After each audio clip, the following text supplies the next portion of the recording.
Welcome to the Blacklist Redemption AFTERBUZZ After Show, episode number, I don't know, five? Season 1, the Borealis 301. Let's go.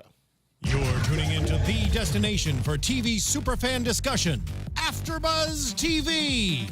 And now, let the buzz begin. Aww. Miss this guy.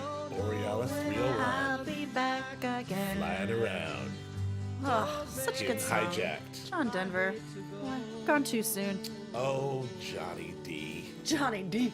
They call him. Welcome to the Blacklist AFTERBUZZ, Blacklist Redemption AFTERBUZZ After Show. We're here to talk redemption and Borealis 301. I'm Joe Braswell. We're joined as always by the lovely Julia Cearley. Here I am. How you In doing? the flesh. In the flesh. In the flesh. Ready to rock. We got a good episode of Blacklist Redemption. We're getting towards something that's kind of seems interesting. We talked a lot about like how we love the cast and we kind of like the show, but I just want to know what they're getting at here and where the real intrigue is besides these sort of Mission Impossible once a week missions.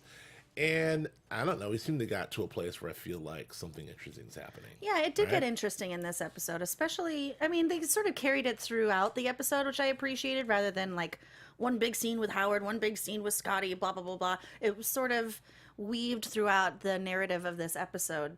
But interesting things happening, finally. You know, it's so funny, on the Blacklist, I always want to just like get to the like more in-depth character arcs and what's going on there. Whereas in this Blacklist Redemption, it seems that I just really want like a fun spy heisty thing. But now I'm finally interested in what's happening in the familial sense. They seem to be pretty good at the fun spy heisty stuff. Yeah. Before I get on, I want to say hello to our folks in the chat room. I can't believe we are so late and you guys are still here. I love you guys all. Andrew Martin, hello to you. Cassandra Sellers, Watson Keene, 221B, Queen Burnett. I haven't seen you, Queen Burnett. Hi. And Golden Toe, of course. Thank you so much for joining us live. Thank you for all of those who are watching us on YouTube and iTunes, listening to us on iTunes. Yeah, I totally agree with you. They're really good at the heisty stuff, like this plane. I love the heisty stuff. Thing. I dig it. Actually, this is probably one of my favorite episodes in terms of like genuinely. You know, we talk and Jody talks about Solomon and Tom as this sort of undercover odd couple that we love, and Nothing's more fun than them. nothing's more fun. Like you put them on a mission together, on a heist together, or whatever the thing is. Good stuff's I'll gonna watch that happen. all day. I concur. So let's talk about this weird, creepy opening sequence. I mean, you know, Blacklist Redemption is kind of taking a cue from the Blacklist, which are doing these sort of opening sequences, which aren't necessarily tied to the direct storyline of the episode, but maybe hint at something towards it. And this one was really far away. We started in Berlin, Germany. These things almost work as their own little, like, one-act play, like one-act vignettes. Yeah, I can see that. It's like its own thing that happened. Like, it was really interesting because what was interesting about that opening scene is it was about a terror attack from a crazy radical group called Germany First, who perpetrated a horrible sarin gas attack on some poor immigrant-looking folks, refugees, and It's really quite disturbing. it was very disturbing. Somewhat topical and Somewhat topical. and just not an easy little opening sequence to watch. Nothing Yeah, lighthearted about that. I'm sure the Germans didn't really like that. Probably that, not. That portrayal. He was the most of Aryan-looking officer of all time. He was straight out. He was shifty. He's shifty. Straight out of he's like a weird Avengers villain, a Captain America Yeah. villain. He's like one of the Red Skull's henchmen. Yeah. You know what I'm saying, Eric? Totally. He's not listening. He's So yeah, like he was crazy, but the whole like, the poor kid, like, thank you, sir, for helping us. I love your help. He's like, eat it, kid. I love your help. He's like, but sir, the gas is coming. No one's here to help us. He's like, close the door. Germany first. He always also took out Credits. some of his fellow officers. Hey man, people got to go.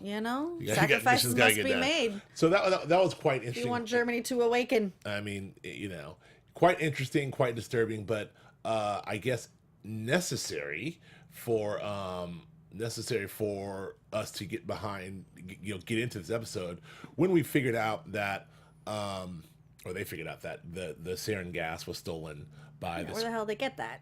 It's got by a crazy crew. Crazy crew.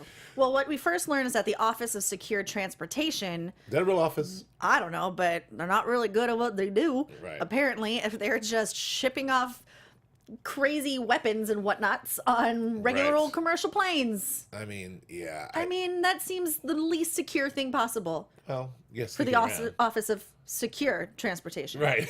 The Office of Least Secure Yes. Transportation, is what they should be called. Yes. Yeah, because there are very old commercial planes, really no real, protection there. No. No federal agents, no air marshals, nothing. Nothing. But anyway, interesting. So, so they get the information, they figure out they need to get on this plane, and the only way they can do it is to send Tom and their CIA director, what's his name? What's his head? Daniel Bishop. Daniel Bishop, CIA boss guy. comes in and kind of says, I mean, this is also some good exposition stuff. He just kind of goes, we have intel that the plane's taken off or whatever. Yeah. They're going to be on the plane. That's all you need to know. And so they send Tom and Solomon in. I would love to get on any plane where Tom is greeting me at the door. That's right. He's like two of the... Show me to my seat. As Jody said, two of the hottest flight attendants ever. I mean, yeah. But it was very funny that they That's were the airline I will pay extra for. Me too. And again, as well documented here. I don't know. Never mind. What, Joe? What's well documented here? I don't No? know. My need to say company men I'll sleep with. Oh, yes. Like I do it all the time. I don't know. Not for me. Anyway, so yeah, I did like the bit, their whole sort of odd couple bit, like, Tom's like, normally we start with the seatbelt, but old Phil is so good with the vest. So good with the vest. We're gonna go ahead and flip the script. That was fun. He's so good with the vest. I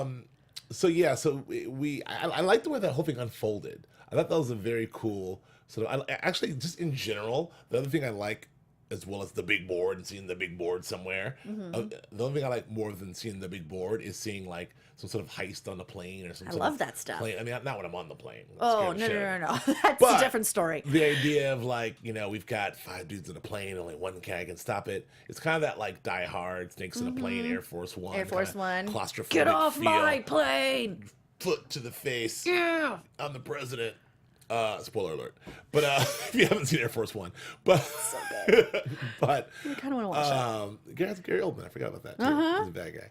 Anywho, I did like the idea of them, on the plane. I would feel super safe if those 2 guys were on the plane. I think so. And they're ready to rock. The pilots know what's going on. So they just have to sit there and wait for the heist to go down. Yeah.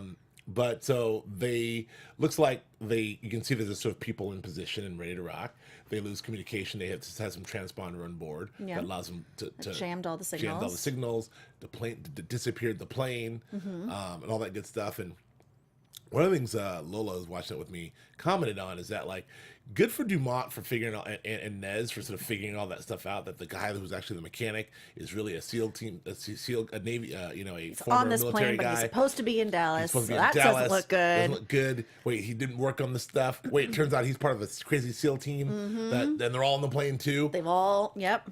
I'm not saying anything bad about Dumont and the gang, but isn't this stuff they could have figured out before the plane took off? When they got the manifest, they would sort of piece this together. I mean, they went through everything on the manifest, and they're like, no criminals here. No, I mean, like SEAL teams are pretty elite. And then like, wait a second.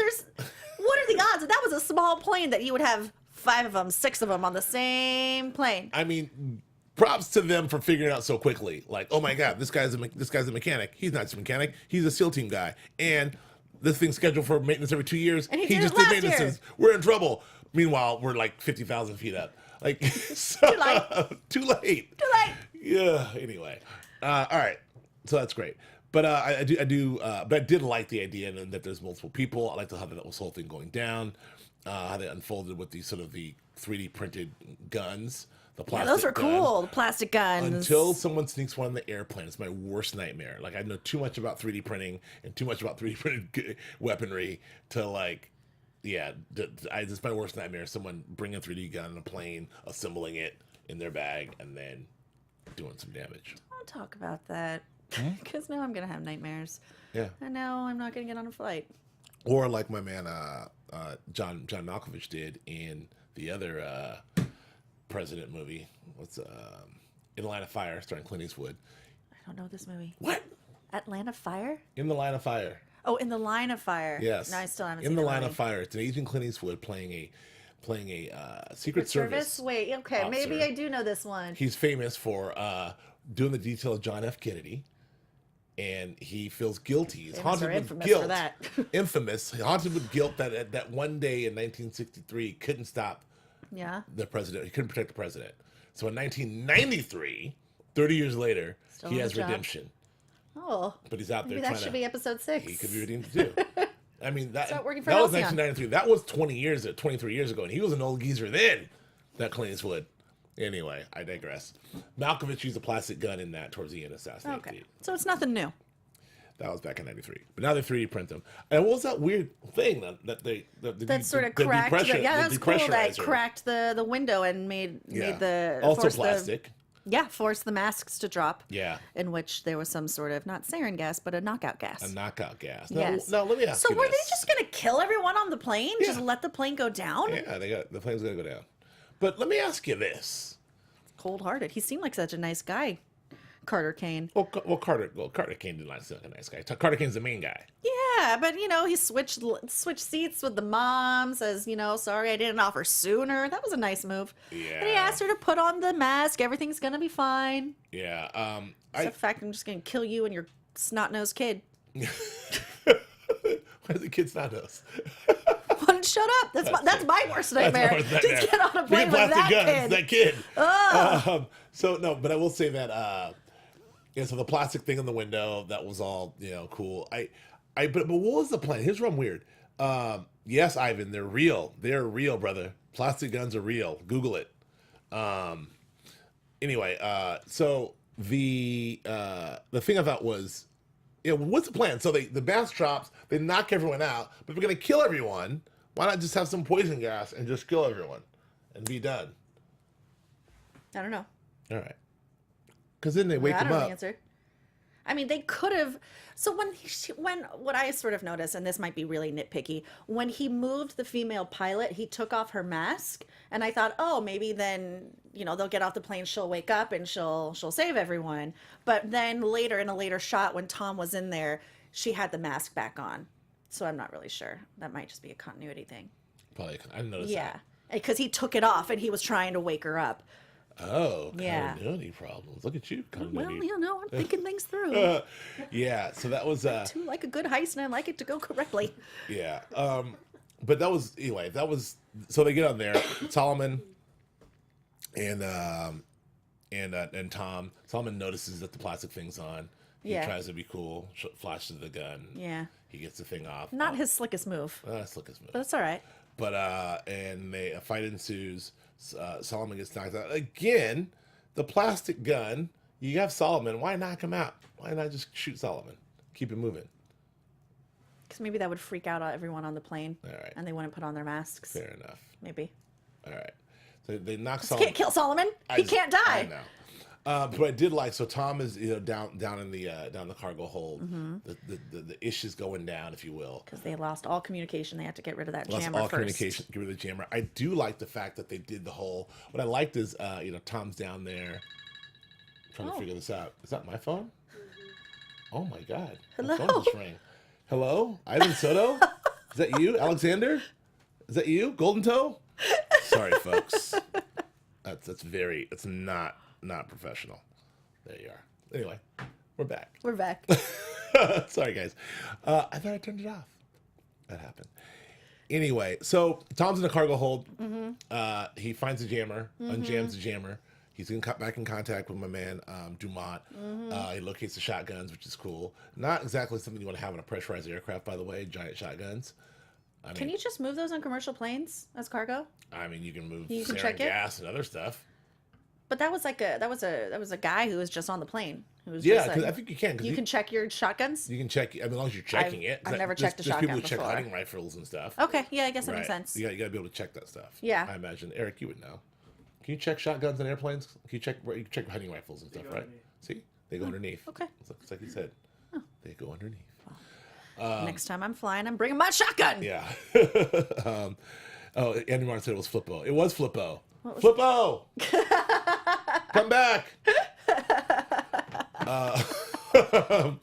Anyway, so he's down there with the shotgun. The guy goes down there. Now, I thought like it's Tom versus Navy SEAL.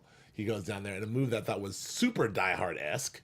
Like, super Die Hard-esque. When he takes the guy out. Yeah. And he picks up the microphone. He's like, 1 down, 4 to go. Oh my God, that was hysterical. I did write that so quote John down. McClane.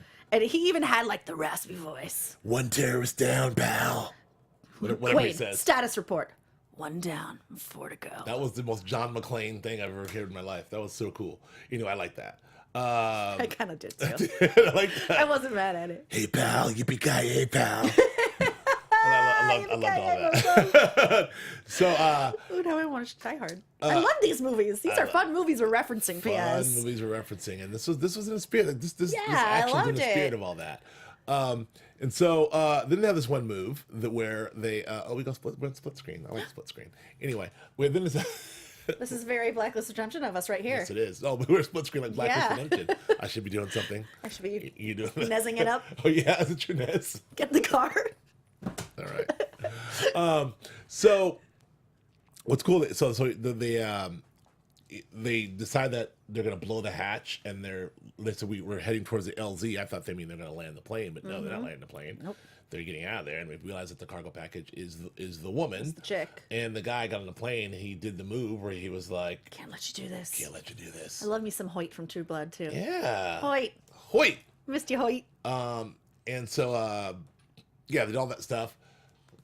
Put on their goggles, blew the door, depressurized, and in a cool act, my man Solomon did a few cool moves. Oh, yes. Yeah, he took out the guy.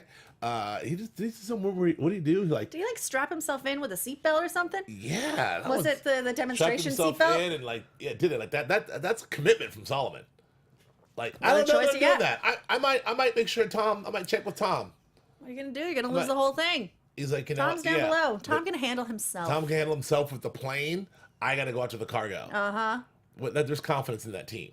Or maybe the plane goes down. Who knows? F you, Tom. Or- Tried to kill me before. I know. Or maybe Solomon, whatever. But I like the idea of he's like, I'm going after this. Yeah. That was very cool. That was like more, adds to the legend of Solomon being a super badass. Best. So anyway, And P.S. All this happens in the first 25 minutes of this show, a lot of this going episode. on. A lot going on there in the first 25 minutes. And then, of course, we did get to the old trope, if you will, of that's a magic word. It's a good word, though. Tom's got to land the plane, but luckily he didn't land the plane. No. What do I do? I like that Check that's your the altitude. one thing Tom can't Turn off do. the autopilot. How do I do it? I know. I feel like after 35 years of watching action movies, for me, and watching planes land from Airport 77 all the way through to whatever else, I feel like I can land a 747. Oh, yeah? I feel like in a pinch, Oh, I feel like I can land a 747. First things first, turn off the autopilot, right? okay. Where's Where's the autopilot? I don't know, it's just a button. You ever seen how many little toggles and switches and knobs are in the cockpit? Check your altitude. I don't know how this goes. Turn off the autopilot. Okay. Check your airspeed. Okay. Check your altitude. Yep. Get a visual of, see if you can Anything. see the runway. You pull up, Okay. and then something like that. I don't know the rest. They'll talk me in. I can do it. And then the guy talks me in. I've seen it. I can do it. Anyway. I'm filled with confidence in you. But the pilot did tell him what to do. And I do feel like when you're pulling back in the throttle, though, you have to make I know. noises. All those They noises- always do that. It reminded me very much. I just saw these two movies which I love very much. Captain Phillips, not Captain Phillips. What's the other one? Tom Hanks. He's not Captain Phillips, but he's Sully. Thank you. Oh, Sully. I didn't see that. Oh, it's good. Same thing. Sully's doing his thing. He could make it to Teterboro. He couldn't make it to LaGuardia. He had to put it in Hudson. Put it in the Hudson. He's great. And the other one, Cool story. my man, fictional pilot, but probably the other best pilot ever, Whip Whitaker. Denzel's from Flight. Oh, I didn't see Denzel that. had to flip the plane upside down. Wasn't he drunk? That's not the point. He had to flip the plane upside down in order to land it. Wasn't he flying the plane drunk? That's not the point. Anyway, I like airplane stuff. I just want to be in it. So they get down, they land the plane, and then I like the move. Oh, executive decision. That's the other one. Thank you, Cassandra Sellers. Executive decision. Which one's that? Steven Seagal. He's gonna save the plane. Oh, is this when he dies in like the first? Spoiler alert. Then Steven It's Seagal. like from 1991. And then Steven Seagal dies, and my man Kurt Russell. Kurt Russell's got to land the plane. All right. Oh wait, I do remember that one. Yes. I love that one. That's a good one. Okay, that is a good one. All right. Thank you, Cassandra Sellers, MA. Yeah. So anyway, I love all that stuff. I'm not going to reference Samuel L. Jackson sinks in the plane. I never saw that one either. That was okay with But me. I'm sure he had to land the plane too. Oh, probably. He must have. Anyway, so they land the. They don't land the plane. Oh yeah, they do land the plane. Tom just kind of shows up in the office like, whoo! Yeah. Like turns the corner, gets out of the elevator. She's like, oh, I thought you were dead. I like the time jumps because it's like, where are they? You have to land that plane. Then she's got to get on another plane from Vancouver to DC. I guess that's pretty far. Is it Vancouver or is it Quebec? Was They it in Canada started somewhere? in Seattle, British Columbia. Is that where they were saying? Yeah. I mean, I guess it's They 5 landed? hours. But Solomon's down in the hills for 5+ hours, and Tom has to fly back to headquarters and get an update, and then fly back out to the, like, that's a lot of flying. A lot of flying. This is like Wrestler and Navabi in the SUV. All over the East Coast. Driving from DC DC to New York in like 5 minutes. But anyway, from Virginia to New York in 10 minutes. Anyway, so yeah, they're flying back and forth. Who cares? I don't care.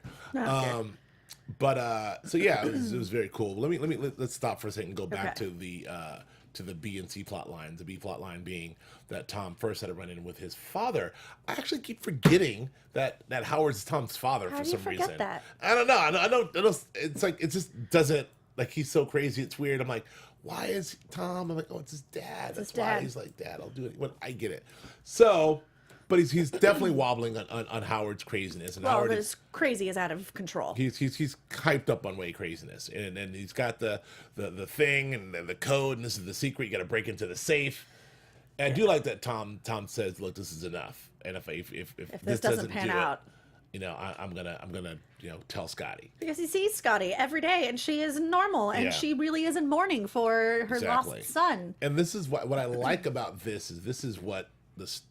Tom Keene is a hell of a lot more reasonable and rational with this stuff than his wife Elizabeth Keene, who is like, I don't believe it. I'm gonna do what I want. I'm Lizzie Keene. Or Tom's like, all right.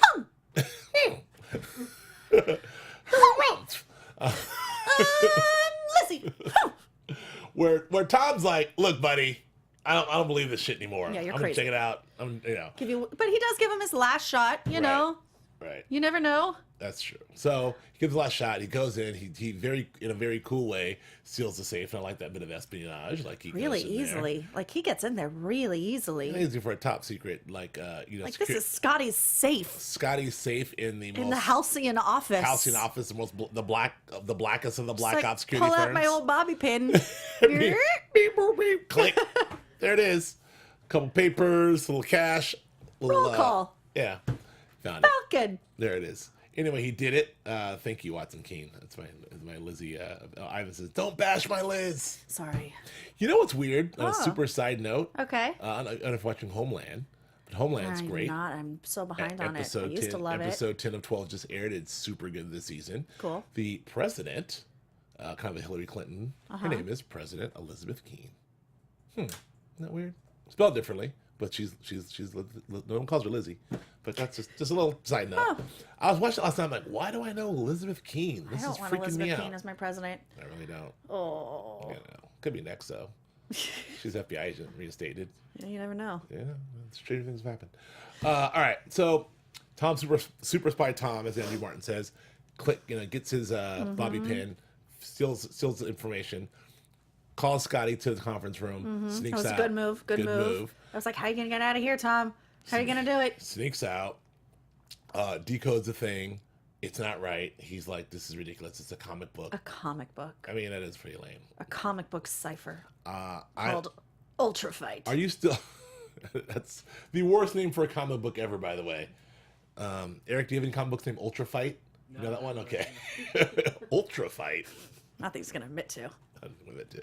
I want to put it past him. Anyway, so yeah, it doesn't pan out. It looks crazy. Tom's at it. He's storming out. He's gonna tell Scotty. He goes to tell Scotty. Right when he's about to tell her, they found word from Solomon. Yes. And so again, they hop on a plane, and seconds later, they're there. The gang's all back together again, ready to rock. Are we going to talk about Solomon and his speeches out in the snow? Of course. Okay. Solomon's speech out in the snow again. This is the second time they give him a little bit of a dope ass monologue. The first time they gave him the whole like the pair of legs. The pair of legs. They're writing him some Red-esque monologues. Well, he's the only one who can deliver them correctly. Right.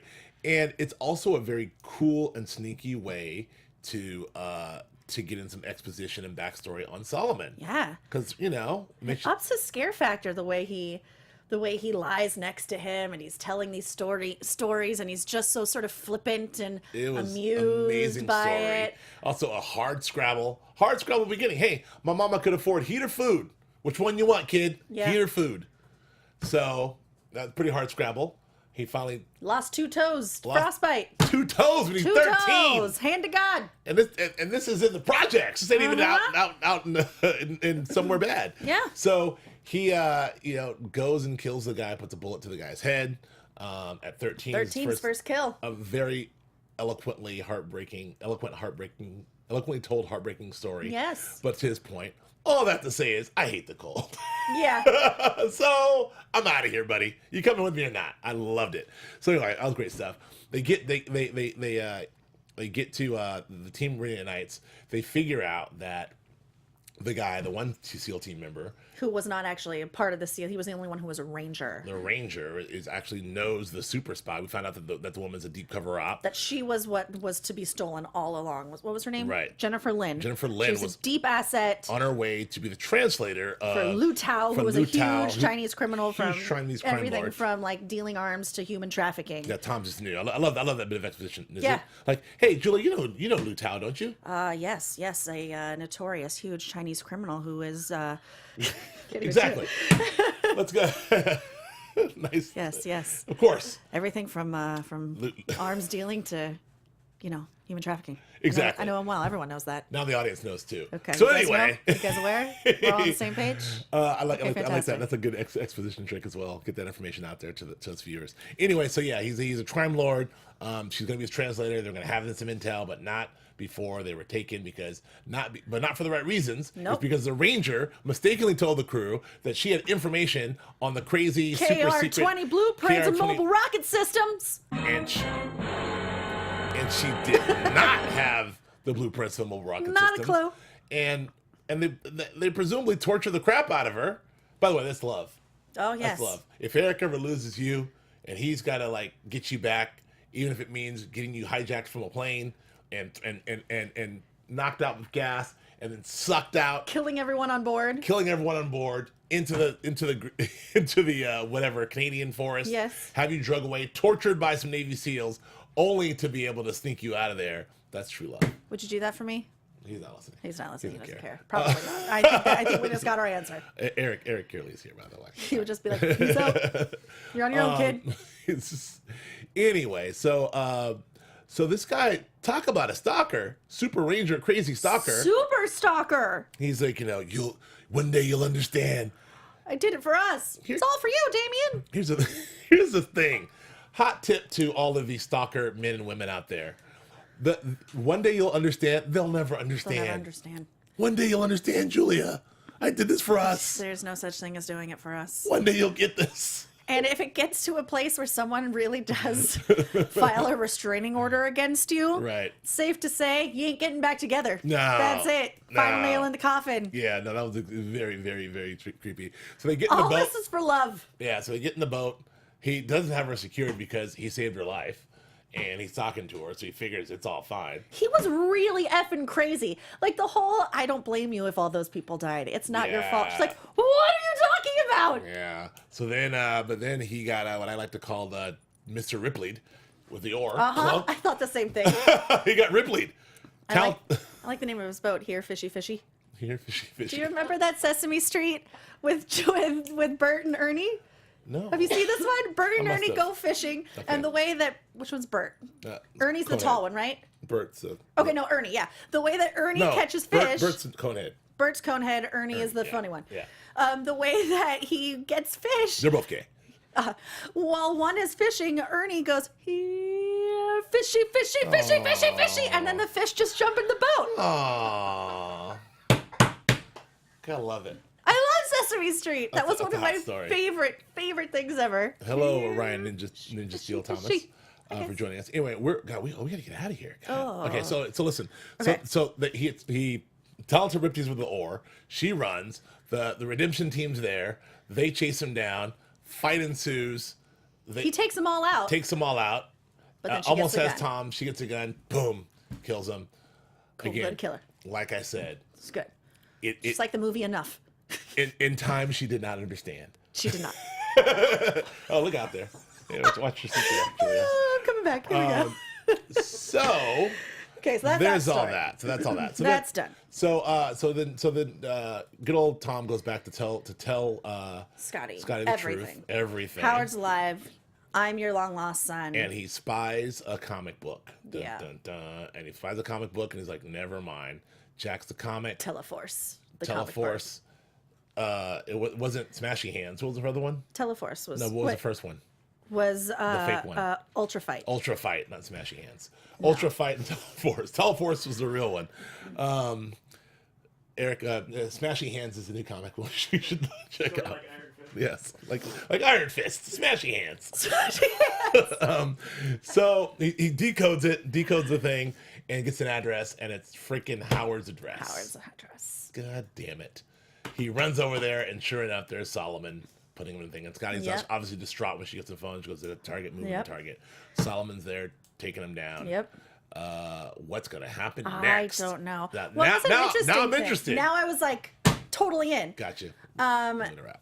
It was I guess we can talk about it next time since we're out of time. It was interesting though, the whole thing with Scotty and Trevor. Yeah. How they're lying in bed together, and she's telling the exact same story. Yes. Only flipped the characters. Exactly. That she's the one who found the White Hall, Which and leads to believe- she's the one who was looking into it, and it just caused Howard to be more paranoid, and then she went and had to have him marginalized, and so it's just an interesting turn of events there. But this means someone else is pulling the strings. Yeah. Pitting the two against each other. That person who will soon to be named, and maybe this means Howard will be back, and Howard and Scotty will be working together, and it'll be one big happy family, father, son, mother, father, son working together as one big spy family. Add Spagnus in there, Lizzie Keene. That's a spin-off show. I don't know, Spy Family. Spy Family. I don't know, Spagnus. but I like this. Okay, we're wrapping now. Yep. Maybe the person pulling the strings, Trevor. Red Reddington. Oh. I don't know, Trevor. We'll get to Trevor later. Boy toy Trevor. Trevor. I mean, this is a lot of. No, it's a little there's too much. a lot of story for him not to have anything to do with this. Whatever. Signing NDAs. I don't know much about flip sex. phones, But apparently he's really putting it down because Scotty says blab, giving it all up. giving it all up to Trevor. All right, we got to go. Thank you very much, guys, for joining us on that one. Sorry, we have a short show we have to wrap. But no predictions. But I predict maybe that someone's pitting the two, Howard and Scotty, against each other. And maybe they'll solve together as family. Julia, where can the Yes. kids find you? Kids, you can find me on Instagram and on Twitter with my name, Julia Cearley, JuliaCearley. And I'm Joe Braswell. You can find me on Instagram and Twitter at Joe K. Braswell. Also on Snapchat at JBraz. Thank you so much, guys, for joining us. Brett and Golden Toe and Ivan, and all you folks. We'll see you next week. Bye-bye.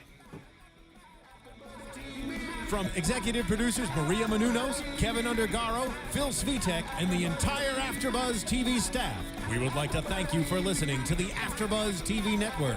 To watch or listen to other after shows and post comments or questions, be sure to visit AfterBuzzTV.com. I'm Sir Richard Wentworth, and this has been a presentation of AfterBuzz TV. See you later. The views expressed herein are those of the hosts only and do not necessarily reflect the views of AfterBuzz TV or its owners or principals.